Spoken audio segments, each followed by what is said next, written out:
Hello, welcome to the channel. So today we're going to be having a look at some of the basics of using a DSLR in your filmmaking.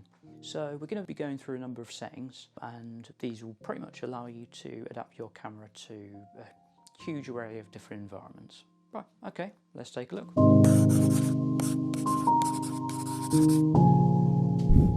So to start off, we're going to have a look at what we call the exposure, also known as the f-stop. Now the exposure is essentially the amount of light you're letting into your lens.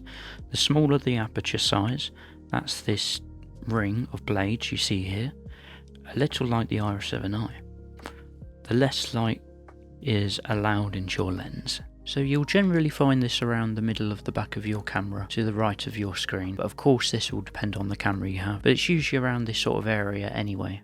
So to adjust this, you want to hold down the button and turn this little wheel up here, and that's pretty much about it. Something else I'll also mention is that the lower the number, i.e. the higher exposure, the greater your depth of field, and vice versa of course. So just in case you don't already know, your depth of field is essentially how wide your range of focus is.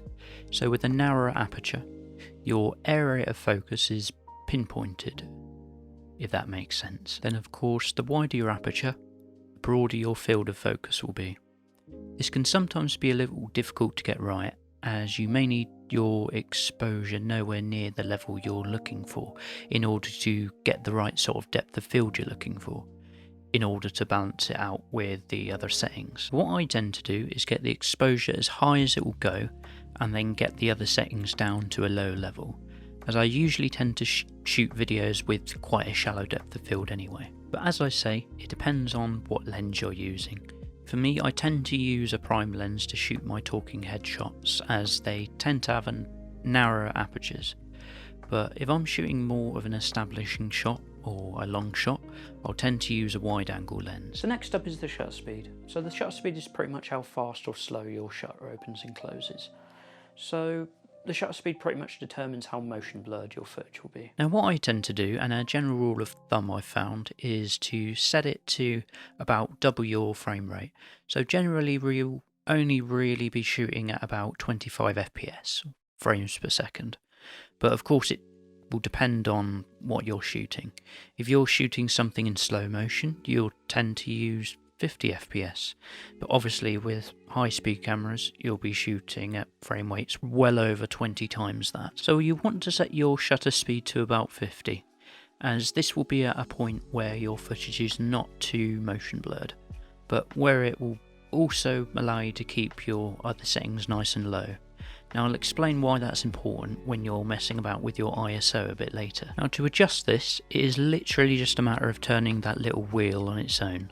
Of course, in situations where you might need more stability, like if you're shooting handheld for example, you would need to set it a little higher. But as I say, 50 is about the standard setting you probably want to stick to generally. Okay, so now let's take a look at the ISO. So the ISO is the setting that allows you to determine how sensitive your camera's digital sensor is to light. The lower the ISO, the lower your sensor's sensitivity, and vice versa. It's also worth mentioning that the higher your ISO, the more grainy your footage will be.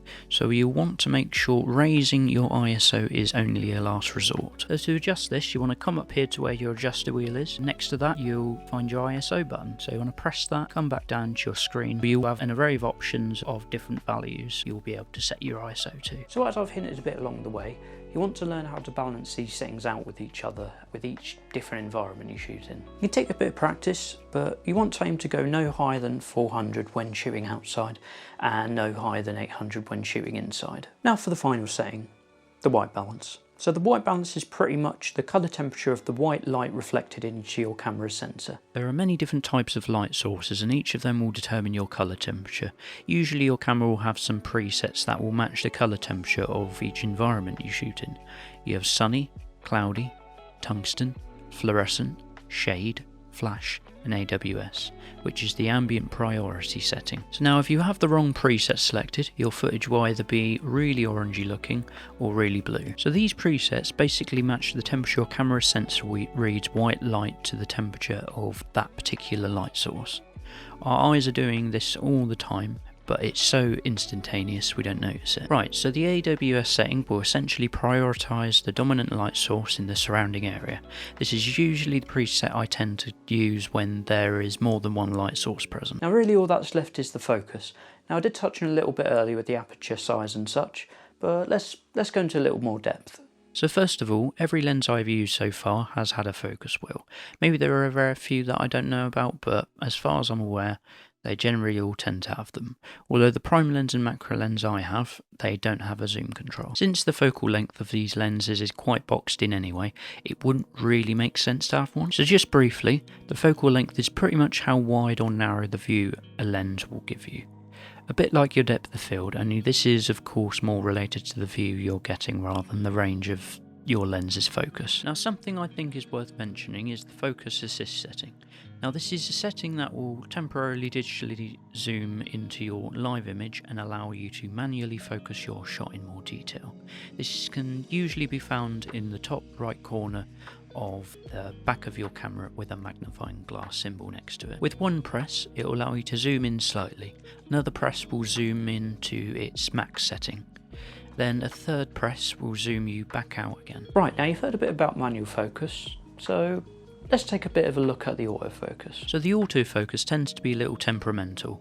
Sometimes it works fairly well and other times not so well. What I find is that it's kind of dependent on your lighting. If your lighting is really poor, your autofocus will usually struggle. Whereas if your shot is well lit, on the other hand, it will find it a lot easier. I also find that it works even better when there's a lot more contrast in your shot.